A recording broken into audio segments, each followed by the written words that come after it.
Hi, I'm Simone O'Brien, a survivor of domestic violence, and now do advocating around the world to help make a change for our next generations. I'm about to be on the Prosperity Show live, so please join and let's look out for each other. Let's make a stance. Let's keep a conversation going in our home, communities, etc. Let's work together as a team. Thank you.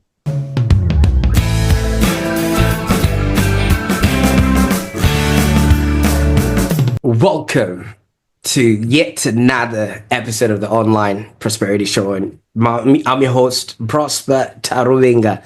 And today's episode promises to be both inspiring and deeply impactful as we shine a spotlight on a truly extraordinary guest. Now, Simone, how are you doing today? Good, thank you. It's such an honour to be on here Well, to talk about domestic violence. Yeah. Absolutely, absolutely. And Simone, I really appreciate you taking the time. I mean, obviously I've seen your calendar and how busy your schedule is, but you've taken the time to shed light on a very, very important topic. And for those that are meeting Simone for the very first time, let me just give you a brief outline of who she is and why this is going to be the most important episode you'd ever listen to today. Simone is not just a domestic violence survivor, but she's a warrior and a beacon of hope and a passionate advocate for change. Now, her journey from a life-altering attack in 2012 to becoming a voice for victims and a champion for non-violence is nothing short of heroic. Now, her resilience is actually awe-inspiring. Despite enduring 52 surgeries, and we were just counting that earlier on, and I was like, it's like having a surgery for every week of the year, and that's a lot. All right. And she's had countless treatments and unimaginable challenges. She now dedicates her life to raising awareness about domestic violence. And through her work in schools, workplaces, and communities, Simone has been rewriting the narrative for countless women and ensuring they never have to endure what she has overcome. Now, in this conversation, we're going to be uncovering Simone's story, not just the heartbreak, but the hope that comes along with this. We'll be exploring all the warning signs of abusive relationships, the ripple effects of violence, and the incredible support systems that have actually helped Simone rebuild her life, which are also available to each and every one of us. And we'll hear Simone's insights on how we can all play a role in stopping this epidemic. Now, I want you to get ready to be moved, to be challenged, and also to be inspired. And I want you to stick with us till the end as Simone is going to be sharing invaluable advice to all the other people that might be going through stuff in their lives and all the lessons that her journey has taught her, lessons that we all need to hear. Now, Simone, I know you've maybe said this story over and over again, but could you take us back to 2012? Sure, absolutely. And yes, saying it over and over again, but you know what? It's presenting it to so many different peoples. It's like a weight off my shoulders as well, because I'm engaging in other people, which are then on the journey. And so it's like a massive big team that we've got now in the crisis Australia is in. And, we've lost 92 women as I speak to you today. And we're not even in the peak time. We're in a crisis. And that's where myself stepping into this space now, because up until the age of 37, myself or my children or my wider family never knew anything about domestic violence. And I separated from the children's biological father, not because of domestic violence, but that was because we had too much money. And so myself not knowing about domestic violence or my children, moving into this space, how I got into where I am today is I got to the age of 37 and my children at that stage were 15, 12 and a half, 13 and 10. So I thought, being that single mum and not dating anyone for that period of time, I thought I was still young enough to have, a male figure into my life, because obviously my life just devoted to the children, and that's separating from the biological father, saying we had too much money. It was like he just wanted to take me away and do things with me, and the children virtually had a full-time nanny. And that's where I'm a country girl by heart, born and bred in the country, and I just wanted to be that mum. So moving forward up to the age of 37 and, working for Queensland government at this time, and I thought maybe I will give the internet dating site a go, only because I don't like going to nightclubs or pubs or that type of thing. And so I looked into the internet dating site and was scrolling through, and up popped a real estate agent. Prior to working for the government, I was actually a real estate agent, and I'm having to have a police check to get your license. I knew, my first thought was that this real estate agent on the website would have to have a police check to get his real estate license. So that was like a safety barrier for myself, knowing he had to be okay in life. And so I clicked on him and was chatting through the website with him. And I did have to put my boundaries in place at that time as well, because my children still came first. And I did tell him that we couldn't talk till 9 o'clock at night. And he accepted that. So we chatted through the website for several weeks. And then he said, can I have your number and chat through a text message? And I agreed for that. And then we did get on to actually chatting through our phones, like a normal phone conversation.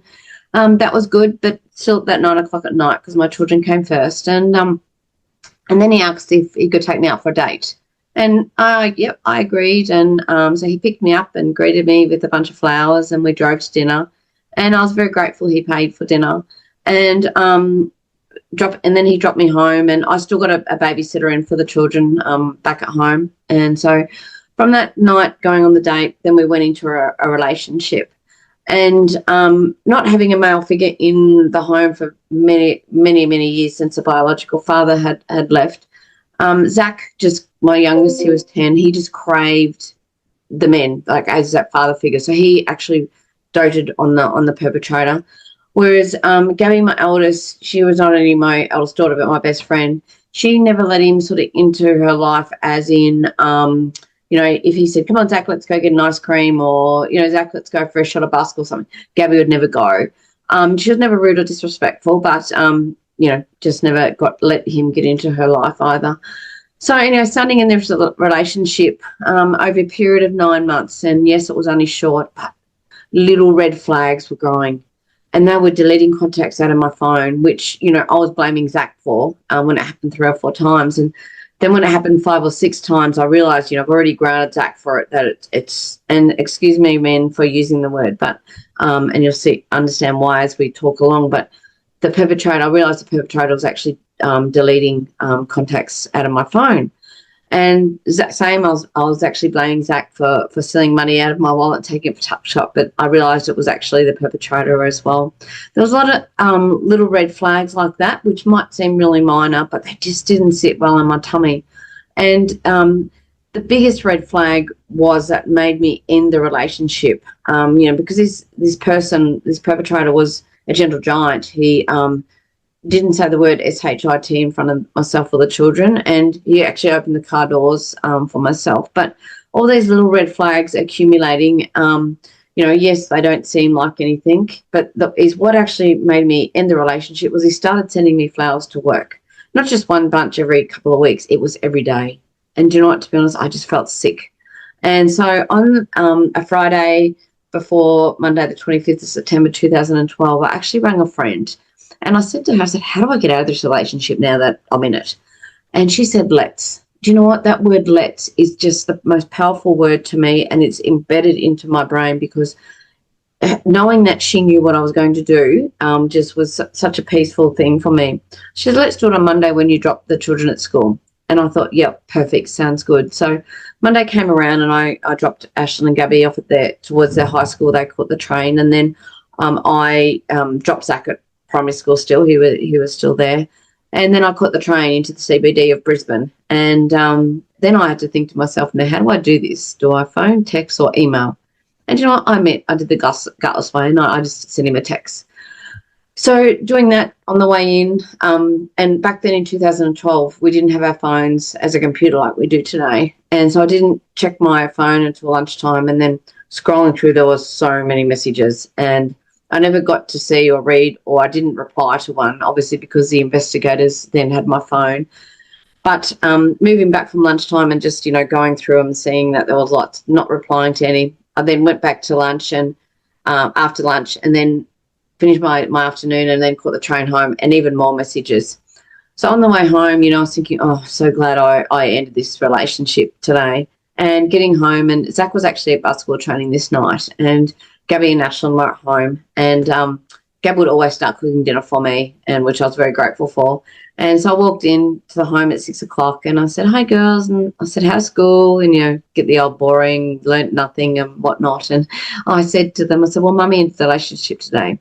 And Gabby did a big fist pump, like, yes. And Ashlyn said, Mummy, will he come back? And I said, no, just like your biological father, you just go your own ways, type of thing, like teaching the children life skills in general. And then at 6:06, there was a knock at the door, and I could see that it was the perpetrator through the little bit of glass. And my dad always taught me to be respectful to whoever come to you, you greet them, or vice versa. And so I thought, I haven't spoken to him verbally, so I did. I went and opened the door, and I said, hi, how you going? He said, good. He goes, can we talk about this? And I thought, he had a fair point that we hadn't spoken all day. So I said yes, and so he goes, can we go into your bedroom? Because, seeing the children at the counter cooking dinner. And I said, yeah, sure. So I walked in and still in my corporate clothes, and he shut the door behind him. And that was something I never did at home, was have doors shut. And so I could hear the girls outside the door talking. And my only question I can actually remember is he said, why can't we make this work? And I said to him, I said, look, it's not fair on you. I said, you deserve someone that can give you 110% of love. I said, I've got 2 jobs, 3 children. I said, you deserve more than I can give you. And so I was just open and honest. It was, we're just amicably talking. And then the detectives and investigators don't know if I actually tripped over my high heels I had on, but I end up on the ground. And next minute I look up, and there's a bit of tape on my arm here, and I had to put a shield up because it was a baseball bat coming down on me, and he hit my arm 3 or 4 times, and I knew that was broken. It was dipping. So I yelled out to the girls, said, girls, come in and help Mummy. Mummy needs your help. And Gabby's vision to me, like she just, I could see it in her, Mummy, you can do anything. You can fix the house, the car, you can run, you can get out. But you know what? I tried pushing up on my left arm, but the bone by this stage was out the side, so I couldn't. And I could see the perpetrator with the baseball bat still, and I thought, I'm just going to die. I can't get out of here. But I said to the girls, go and get Mummy help. Mummy needs your help. And they did. And they were actually running in there, the home. And because there was no domestic violence in the home, the neighbours didn't believe what the girls were saying. But this is now, it given me a totally different aspect in life of nationalities. I don't care what colour we are, what language we speak, whether we're short, tall, whatever. Because I actually had Samoans one side and South Africans the other side. If it wasn't for these 2 different nationalities, I wouldn't be here talking to you today. And Gabby did try and ring 000 out the front, and since doing work with the ambulance, they did accidentally hang up on her, but they retrieved the calls and the services were there ASAP. But the 2 big Samoans, when the services came, they had to come in and put their life on hold too, because they had to grab the perpetrator and take him out the front. And they always put a smile on my face. They said we weren't allowed to do anything to him, but we did get a knee in his back and place his face into the dirt till the Dibby vans come. So they're beautiful, gentle giants. The South African lady, because the kids were saying that, Mummy's got a broken arm, she actually worked in pathology. So when she was coming in, she was going, get me ice for Mummy's arm, get me ice. As soon as she seen my head, she knew that she had to wrap dry towels around it to keep me alive. If they were wet, they would have killed me straight away. So she sat there with me until the ambulance doctor came, and apparently I was still conscious, and I was telling her I need to get up and, finish cooking the kids' dinner, and then I needed to get up and get a tissue. But she knew when because I told her my nose was running, and she knew that it was just blood dripping down my face, because my face was actually mush by this time, because at 6:06 to 6:16, I'd actually endured 45 to 50 hits to the right side of my face, which is now titanium plated with an implant on my right cheekbone. I've actually lost my vision in my right eye, my sense of smell as well, and my whole jawline was all smashed in. So when you said earlier that I've had 52 operations. Yes, I have, and I've got 2 more to go, which are, you know, in time, and that's a whole jaw reconstruction and to remove the dead eye that is currently behind my prosthesis eye, only because it's 70-odd thousand chance, but it could put a disease into my good eye, and obviously I'll be blind then. But from that night, the children actually thought that I was dead at the scene because I wasn't moving. But I've been able to answer that question for them because the ambulance have told me that they did actually have to put me into an induced coma. And this is where at the scene, so I'm learning so much about our body, because any hits or things to your head, your brain swells automatically. And this is where I turned my story into a positive and actually thanked the perpetrator for hitting me so many times, because he actually hit me 45 to 50 times. He actually shattered my skull. So with the swelling of my brain was actually able to move out and not cause any brain damage. Whereas if he only hit me 5 or 10 times, you know, my brain swelling wouldn't have been able to move. So I would have either been dead with brain damage or be a vegetable in bed. So obviously, you know, going to hospital, getting and straight to theatre, and the children were taken to the police station, obviously, to give their statement. And at 2 a.m. they did have to come in and say goodbye to me on the 26th of September, which is that takes my breath every time, because turning into the 26th, it's not only them having to come and say goodbye to me, but it was actually my middle daughter Ashlyn's birthday. And for that little girl to come in and say goodbye to me on her birthday, her memory is just something that has been affected. And, you know, the children are another conversation with the ripple effect. So them coming to say goodbye to me, you know, was tough on them. And then obviously I made it through that night. And the next night I had to go back to theatre. And once again, they had to come in and say goodbye again. But they gave me 3 to 5% chance of survival this night. But they did say, Mummy's going to be a vegetable. She'll be tube fed. She won't be able to walk or talk again. And because of the brain injury. And obviously making it through that night, and they said then the first 10 days were going to be touch and go. And one of my work colleagues did come in on the 9th day, and he said, "You're going to get through this." And I said, I must have said no, sorry, because I was still out with it. And so he went and asked the doctors and nurses and said, you know, is she okay, you know? And they just said she could have an itch or something, you know, we'll go and treat her.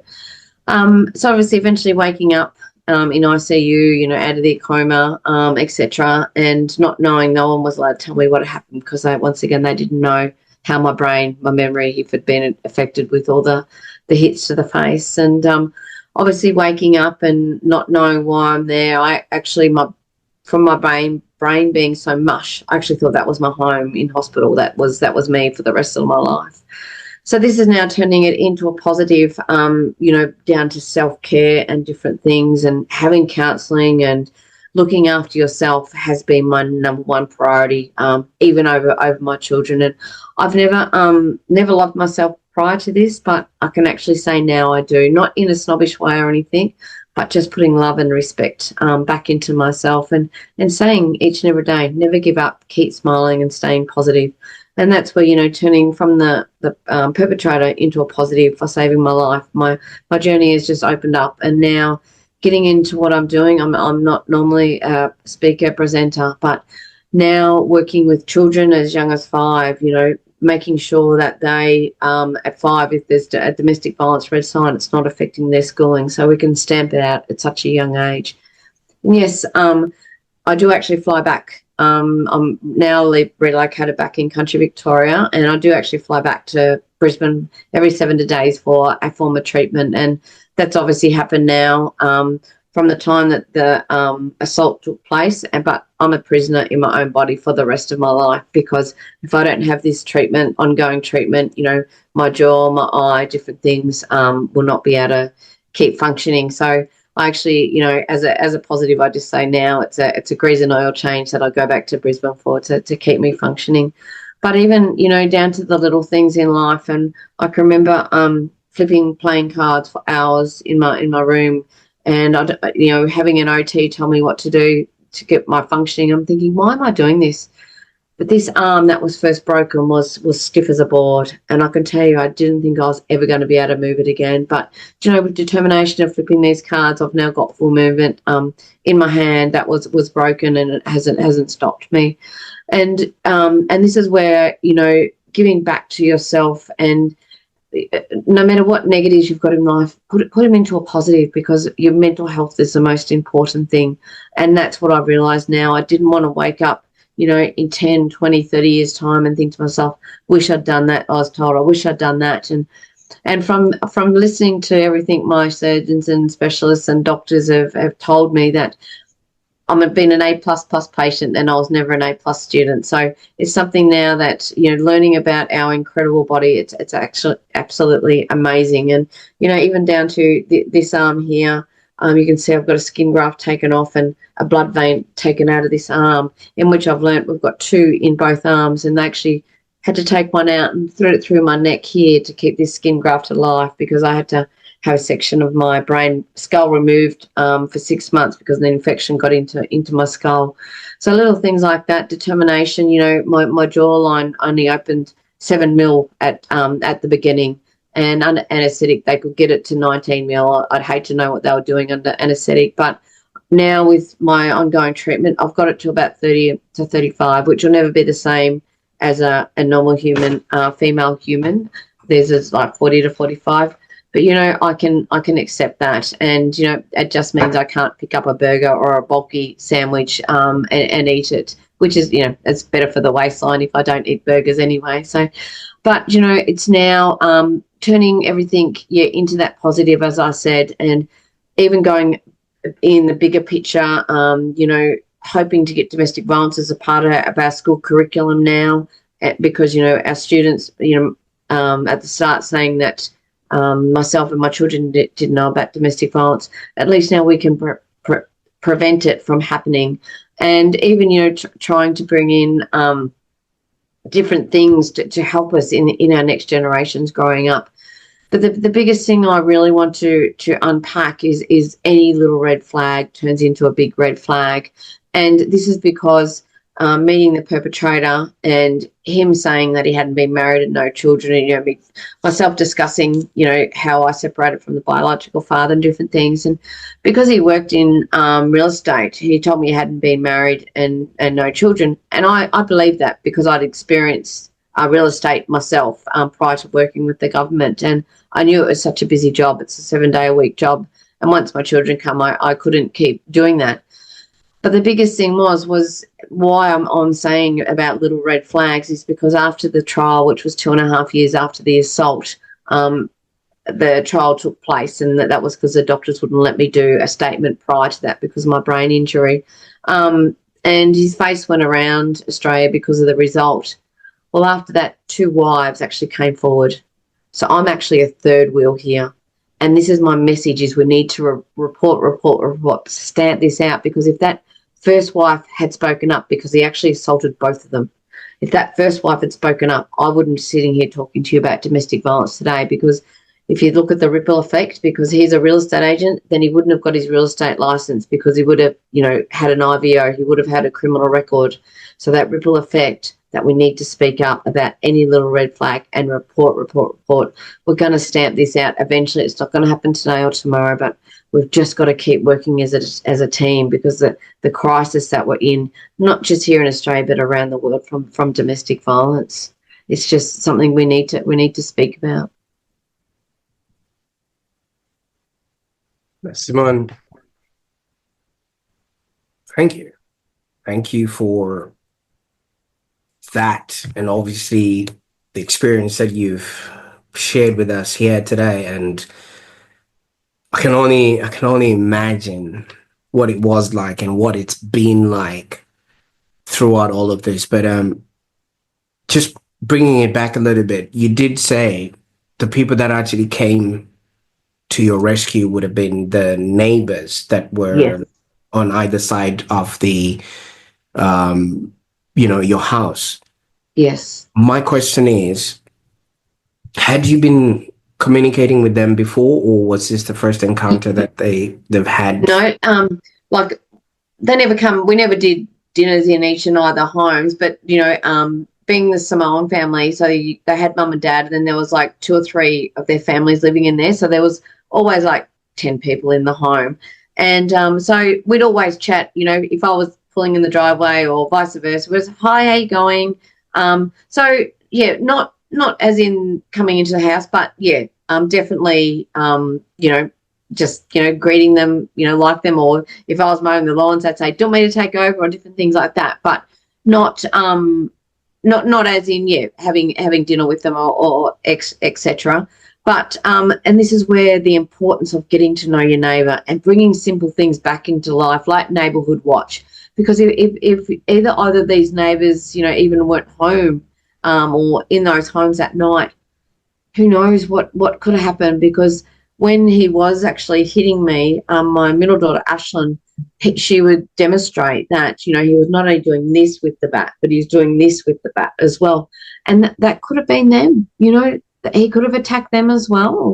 Me not being not with it to be able to help, but this is the importance of getting to know your neighbours as well. Absolutely. Doesn't Yeah, as I say, doesn't matter what colour we are, what language you speak, where we're from around the world. Yes, we just have to get to know your neighbours. Oh, absolutely. Yeah, I'm grateful that obviously that has come into play, because that incredible support from family, neighbors, and the medical teams definitely made a absolutely. difference on that particular day. Now, in the lead up to this fateful day, there was, as you've mentioned, a few red flags. I mean, obviously, Yeah, the money missing in the wallet, the contacts being deleted, and things of that nature. When confronted, was there anything yeah. that they said in their defense, or you did not think to ask any of that? No, do you know what? Because it was only, I just let it ride in my stomach. I didn't actually say to him, "Oh, you've been deleting contacts and everything, you've been stealing money." I didn't. That's not my type of thing. Like, not to, as with the biological father, like we just separated amicably. So that was what my thought would be. That because I was just saying, look, you deserve someone that can give you 110% of love. I didn't bring the negative into why I was actually separating from him. That was just me internally bringing it all to the point that I just wanted to get out of the relationship. Yeah. Absolutely. And also from the way you were talking, something about you kept wanting to keep you alive. And I think that is one thing that I kind of heard when you were saying, you wanted to just cook for your kids and Yeah. Yeah. things of that nature. And then pretty much after that, you went on and had 52 surgeries. Yeah. What do you think So, kept you going? so even at the scene, I've been able to help the ambulance services now because having so many hits to the face, I actually don't remember anything, any blows to the face. I only remember the arm going, and I don't even remember the pain, my arm. But apparently, I was in excruciating pain at the scene, and the medication that the doctors gave, the ambulance officers gave me at the scene, it's blocked all that out. So I don't have nightmares or anything now from the assault to the face. And I think is what has kept me going is my children. And because they were just such a big part of my life in the lead up to this, that was still the why I wanted to fight. And when I did eventually come around and that I was able to go out with the children and to have a birthday cake for Ashlyn with an OT. She said, Mummy, I was so sad that I'd never hear you say happy birthday again to me. It's the mental impact that it's affects not just me, my children, but the ripple effect, your whole community that you've got behind you. So it's now knowing I'm not alone. And that's my message to anyone is you're not alone. Please don't think you ever are, because support and help is there. Someone will just even send me a message, you look beautiful. And I know I look different from any other woman. I'll never look normal again. But to get to get a comment or, you did awesome on the weekend, or it was great seeing you. You just don't know, checking in on someone, it can just make their day. And that is me, is I love and respect any little message, tip, hint, whatever, because I know that I'm supported. Now, you did mention And if you would allow me to use the word perpetrator in this Yeah, instance, you did mention that this has been happening, but nobody had reported it. My exactly. first question there is, why do you think that is? People are scared to report.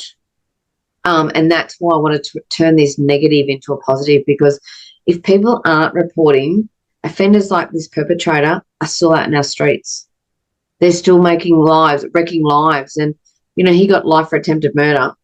So he tried to kill me, and I was that third wheel. So this isn't going to change if we don't report. And that's why now, even I've just come back from Sydney and hearing what New South Wales are doing it with their police force, because obviously I hear, a lot of victims coming to me, oh, police wouldn't listen to me. They just told me to go away.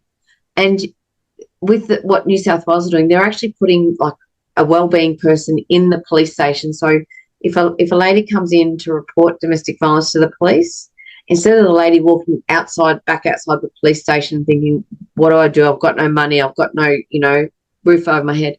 That wellbeing person there is in that police station to help them before they walk out the door. So that's my message, is don't be scared to report, because help is always there on the flip side of reporting.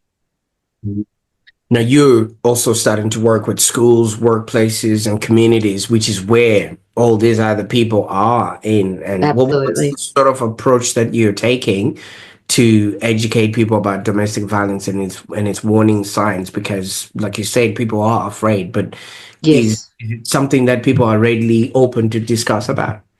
No, and in schools, I'll do it in sort of each different section. So in schools, getting in as young as 5, and of course at that age they all want to put their hands up and say miss, miss, miss. But you know what? I let them ask the questions between me talking, because if little Johnny is dealing with something at home, then it could be affecting his curriculum. So I say to the especially the primary school schools that I do, is let's do a red flag mural and put it up in the library so we can all see and look at it. And you know what? I go back to these schools and that's what they've done. And these kids are actually proud that they've actually added something to that, because then they're getting help for it as well. So it's opening their minds and looking at different pictures. But also, I'm actually talking to perpetrators that have either gone into jail or going into jail or coming out of jail. That what my ripple effect on that is, I tell them to own it and turn their story into a positive. Because little Johnny, if he's 12 years old and wants to change his life, at least he's got someone that has been from the worst, take it into positive and say, look, it's not good, doing violence and robbery on the streets and different things. But that ripple effect also from talking to perpetrators, that group, I'm so focused on who I'm talking to, I forget that have spoken to students already, in a school somewhere, and I'm realizing that I'm getting students come up to me then and say, "Thank you, Miss, for saving my dad or my stepdad. He's now pleaded guilty. He's now done a drug rehab. He's now, doing alcohol courses, etc." So I am seeing that ripple effect of the perpetrators changing their mindsets at home. So it's saving people's families at home as well. But getting into the corporates, it's going to a workplace each day can be a safe place for many women. And I'm not here just to discuss this, that I'm against men. That's not at all. I'm talking today, I'm only using the examples because of the stats. Men are affected by domestic violence, and we've lost 14 men this year because of domestic violence and 15 children. So it's only that I'm speaking about women more is because of the stats. But going into a workplace could be a safe place for many women to go to, because they're not going to be endangered with domestic violence, in the workplace as such. But you know what? If that woman is going into work and it's 40 degrees outside and she's got long sleeves and long pants, ask her, are you okay? Don't just ask her, once or twice. Ask her 5 or 6 times. Be that nagging mum like me, because she'll eventually say, oh, I've got bruises on my arm, I'm covering up, he threw me into a wall last night. Make her feel comfortable, and you know what? Then you go and get help. And that's where I'm finding what I'm doing is speaking into the corporates is I'll get staff coming up to me speaking one-on-one and just say, oh, this is happening to me. I haven't told such and such yet. So people are feeling more comfortable to speak up. You know, we're not wherever I am going, you know, I've had children even come up to me, year 11 girls say to me, my dad's been sexually assaulting me for 8 years. You know, obviously, yes, I disclose everything that I'm told because I just want to help them in any situation I can. It's the same like getting in with elite athletes in whether it's football, AFL or NRL. These elite athletes, you know, we need to have them help our next generations change their mindsets. And that's where the sentencing of Jared Hayne being that elite athlete, that was perfect. As I said, we needed that to happen so that whoever's doing domestic violence doesn't think that they're going to get away with it. Because if he got away with it, you know, it's not setting good boundaries for us all. But getting in and looking out for each other is the most important thing. And that's where, whether it's a workplace, out in the shopping centre or at school, we just got to all speak up wherever we are. And any little red flag, don't just sweep it under the carpet. And that's what even getting in and helping with our new first year police cadets, that's what I tell them. Do not sweep anything under the carpet. You know, even if you think it's nothing to report, just make sure you report it. Because, you know, as I said earlier, I shouldn't be here talking to you if that first wife had spoken up, had reported it. And, you know, having children, girls, we've all got some form of a niece, a daughter, a sister, a mum in our line of family somewhere that we need to protect and help, because I don't want this to happen to your, if you've got a niece, a daughter, whatever. Let's talk up, let's speak up, let's save each other. Absolutely. Now, I really appreciate that. Now, Simone, you also did mention that going into this, you had no awareness, No, you know, of domestic violence before this actual experience. First of all, absolutely. is that something that is quite a common thing with a lot of people because fish don't see the water that they swim in. Well, my mum and dad, I never experienced it with them or my siblings or my greater wide of community. And yeah, so yeah, as I said, 37, and I hadn't even heard of domestic violence. And so it's been a really big learning thing for myself as well, like coming out the other side. And now I suppose I get frustrated and sickened to think that we've lost 92 women this year. You know, it used to be the average of one every week. It's not that anymore. Do you know what I mean? It's getting worse. And that's where we need to make a change. Something has to be done different to what we're doing.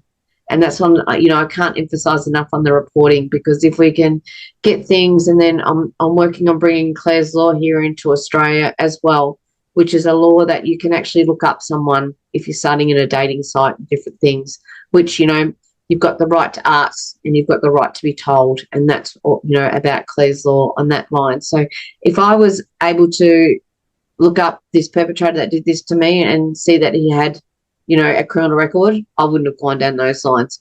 But the important thing is reporting. So I would have needed that first wife to report. Now, Yeah. obviously, this is all happening at a household sort of level, of which so many people might be going through that, but they don't feel brave enough, like you say, Yes. to Yep. you know, speak up. Like the Yep. Yep. perpetrator had two other instances where that could have been nipped in the bud before it That's actually it.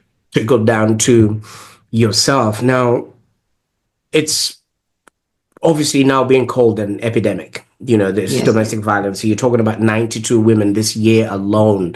That's one Yeah. too many. Um, Absolutely. what are some of the systemic maybe changes that you believe are actually necessary to start addressing this effectively? I mean, you're only one person who's only Yes. telling your story. Had this not happened to you, it doesn't mean it's Yeah. not going to be happening outside. And maybe that person Absolutely. wouldn't have the gift of storytelling like you Yeah. then actually have. Absolutely. And What can that's, be done systemically? we've just got to speak up. You know, my message in that is to make a change. Is we need to speak up. You need to know that you're not alone, and that any little red flag is a big red flag. And, you know, obviously women say, what am I going to do? You know, what about money? What, you know, how do I care of the kids? That's where now there's so many different campaigns that are there to help you, you know, whether it's setting up a home for you or helping you get all your alignment done to get back into work, and having all your Medicare and Centrelink, all areas of life, there is help there to protect you. And by reporting it to police, that's the ripple effect, is then the services automatically step in to help you. Well, So to make a change, we need to report, and just to let you know that you're not alone.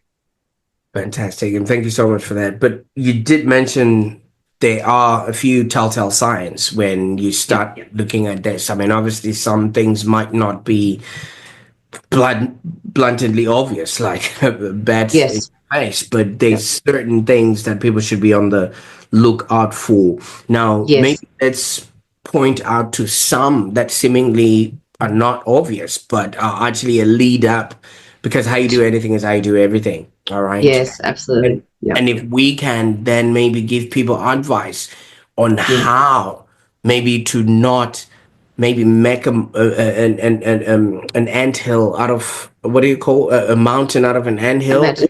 actually Yes, see yeah, that for yes, what it is, moving forward. So if you obviously yeah. have some of those things that we can go Yeah, through. so it could be like little things like he might only give her $50 a week to buy groceries, which has got to feed a family of five. He might say to her, "Oh, I'll drop you off and I'll pick you up in 20 minutes." He's controlling you. Or he might say, "You're not having a haircut this month," you know, and that's because he's trying to make her look uglier, you know, not attractive. Or down to your clothing, you're not wearing that, you know, that you look too good in that, you've just got to wear this. Or telling, you know, just controlling her life in so many different ways. And even saying, you know, not letting her go to work. You know, she's got to ring up sick and say, "Oh, I'm not coming today, I'm sick." But, you know, she's used the excuse when she's rung up that the kids are sick. But then they find out the kids are actually at school. So it's so many different little things that might look, you know, not like domestic violence, but they really are. So that's a lot of coercive control before she even gets up and out of bed. You know, she might have to even, you know, in bed, do what he says. Otherwise, she's, you know, going to get hit or something. So it's any little thing. She may have to not even be able to eat healthy because he wants her to get fat. So it's all these little telltale signs that you think are nothing, but they're huge, because that's a build up of something that's gonna explode. It's the little hinges that swing the big doors, right? Absolutely. It Yeah. leads up to that. But what sort of advice would you then give to somebody to maybe start taking those first steps towards safety? Because maybe these red flags are far and in between so much that the person will be like, nah, I think Yes. it's easy to say she'll be all right, or you know, it will figure itself out, or something of that nature. That's normally the work, isn't it? Yeah. So What from should that, Mhm. from that, please go and speak to somebody, you know, even if it's just a friend, because then that friend will be able to help you get that extra support behind the scenes. And if you're not at the stage to reporting it as yet, that's okay. While you're still in that home environment, get all your paperwork together, like your Medicare, your passports, your birth certificates if you've got children, because that's the yucky stuff, having to be on the phone when the time does actually come. So if you're pre-organised before you go through this big bump that's going to happen, but just speak to someone, because they'll be able to then help you align, whether it's finding out of the home or getting you into solicitors if you need down that lines. Even, you know, if it's going to go through mediation and, you know, obviously as things move forward, just to know that prepare yourself, even though it's a horrible time, but make that life easier by getting all that paperwork at the start and speaking to somebody, knowing that you've got somewhere that you can rely on. And, you know, we all have in a form, and 1-800-RESPECT are awesome. You've got them, you know, 24/7, that they will help you, and they will actually tag you if they can see through that things are going to get worse than they are at present. Absolutely. Now, Simone, there's also another thing that you mentioned that completely maybe saved your life, so to speak, which is the power of community. You know, the people that are around you. How important is it Absolutely. for you to literally extend yourself to your community? Because maybe they might actually start noticing these red flags on your behalf, which might then, you know, oh, get them to maybe start having these conversations with you. Because half of the time, if you maybe have to then call upon your neighbors at a time like this, it's probably a little bit too late. Exactly. And that's where the power of the community, they're your friends as well. So they look after you, they're looking out for you. And if they can see a red flag that's happening, speak up and let them know, even because sometimes you're that much in love, you forget about a red flag. So even a friend that you can see a red flag of someone that you care about, whether it's your sister, your auntie, or a girlfriend you went to school with, or whatever, a sport teammate or whatever, if you can see a red flag, do that proactive and tell them, or go and get help for them, or mention it to someone that, oh, look, for an example, oh, Belinda, I can see that Belinda's in a red flag situation. It doesn't look good. He's so controlling, da da da.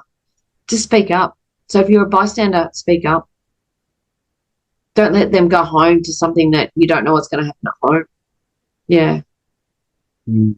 Now, Simone, obviously you are using your tragedy to now help other people. Maybe there's organizations, communities, churches, or people that might want to have you come and maybe have a chat with them in between, some of the stuff that you're already doing. Is there a way that people can get a hold of you that? yeah. Through our website's great. Drop me an email and I'll always give you a call back. Absolutely. No, Yeah, well, Simone, I know, you've been through this and now this has now become sort of your way of life and things of that nature. But you also mentioned that your kids were greatly affected since they were the first absolutely. who had the scene and things of that nature. What is it that you're doing with them or for them to Yeah, really yeah. help them get past this and also that it never happens in their lives? Absolutely. And and that's where I can't emphasize to you all, counseling's the bomb. Have counselling for whatever reason, even if you think it's minor. I do it regularly on a weekly basis. I have Reiki as well. So do my children. Only counselling and Reiki, because we've all got to have a clear mindset, no matter what life is throwing at us, even if we're, live the most glorious life, still have counselling. It's we need to unpack everything. And just like my children, we need to them getting counselling is the bomb. Same with Reiki, and I cannot emphasize enough on any self care, because Gabby, being 15, she was too cool for counselling at that stage and refused counselling. It wasn't until she was 18, and prior to that, I'd got myself and Ashlyn and Gabby into Reiki, and it was actually Ashlyn and Zach into Reiki. And it was actually Zach, the youngest. He said to Gabby, go and have Reiki, just go to sleep anyway. That therapist doing that on she worked out that Gabby had actually taken blame for what had happened to me. And that's what I is my worst enemy, I suppose, thinking that. And because you remember at the start, I said Gabby never let him into her life. She obviously had a gut feeling about him as well. And so, yes, please, everybody, counselling and any form of self-care, please do it to make sure that we're all in a good mindset to not only just to help stamp domestic violence out, but to look out for each other as well. Absolutely. Now, Simone, you've been through, I'm gonna call it life. You've had most of it, and you still are there.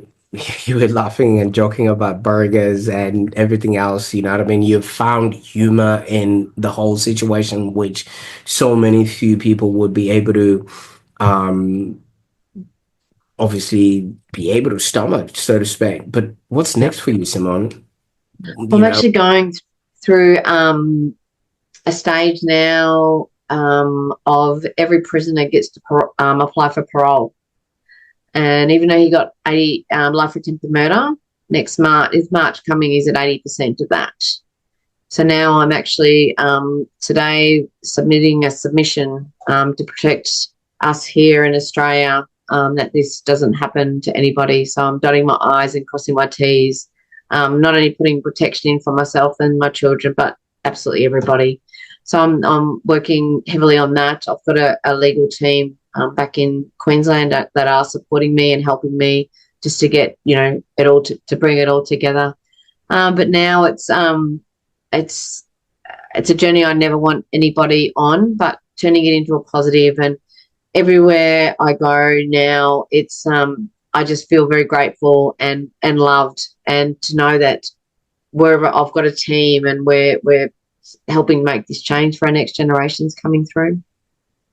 So How can I, life, yeah. yeah, Sorry. how can our viewers or people that are watching this right now support your mission and maybe get involved in this fight against domestic violence? Yeah, just speak up and be proactive. You know, even if it's something, having something in your community, um, that you just want to bring it to fruition, to make that conversation. That's what we've got to keep having it, having that conversation, no matter where we are, speaking about it.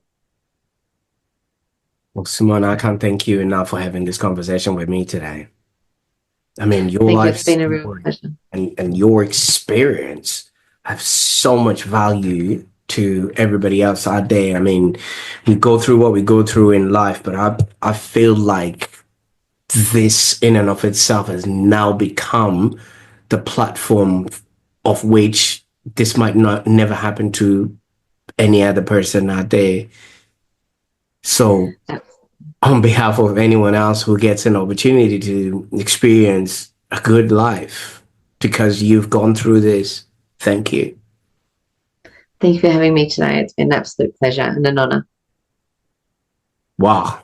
What an unforgettable conversation.